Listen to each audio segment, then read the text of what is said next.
was a normal evening, or so I thought. I was sitting on the couch, lost in my phone, when she walked in. Her footsteps echoed through the hallway, but it wasn't the sound that caught my attention. It was the look in her eyes. Something was different. There was a weight in the air, a tension that made my stomach tighten.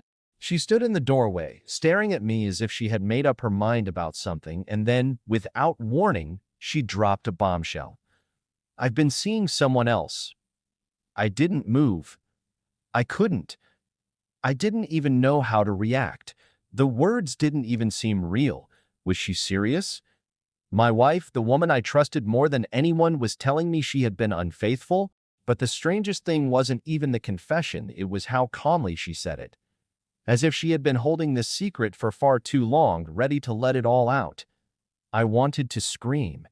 I wanted to demand answers, but there was something about the way she spoke that made me stop. I had to know. Why had she done this? And who was he? And then she said something that made my blood run cold, something I wasn't prepared for.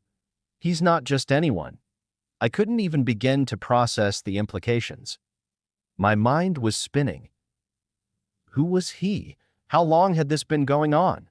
But there was something else eating away at me, something darker, something that told me I wasn't just dealing with a betrayal, I was facing something far more calculated. What she didn't know was that her secret wasn't the only thing I would uncover, and I would make sure she paid for this, but in a way she never saw coming.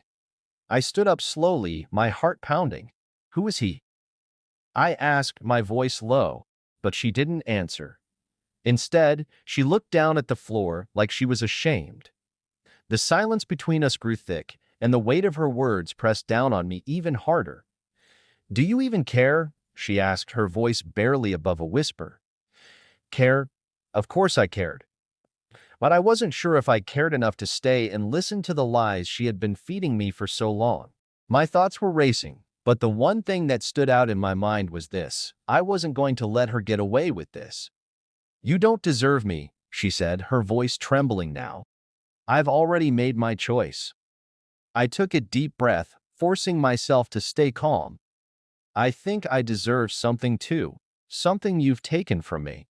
I didn't know what she expected from me: anger, tears, begging, but that wasn't who I was anymore. No, I had a plan, and I would make sure she paid for everything she had taken from me.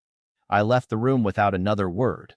The cool night air hit me as I stepped outside, and for the first time in days, I felt a sense of clarity. I wasn't the victim here. I was the one in control. Over the next few days, I began working quietly. I started by going through our joint accounts, making sure I had every piece of information I could use. I wasn't going to confront her. I wasn't going to let her know just how far I was willing to go. But she needed to know that I was done with the lies, the manipulation, and the betrayal. I began slowly unraveling the life we had built together. First, I secured everything in my name: our assets, the house, even our investments.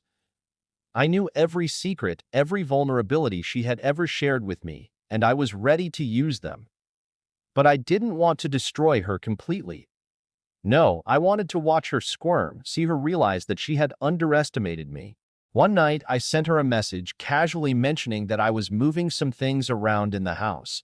She didn't respond, but I could tell it bothered her. I had a feeling she knew exactly what I was doing. She wasn't stupid. And then, the final blow. I filed for divorce not because I wanted her back, no, that ship had sailed, but because I wanted to make sure she felt the consequences of her actions. I wanted her to know that I could take everything she had, just like she had taken everything from me. The divorce papers were signed, and just like that, she was out of my life. But the real satisfaction didn't come from the legal victory.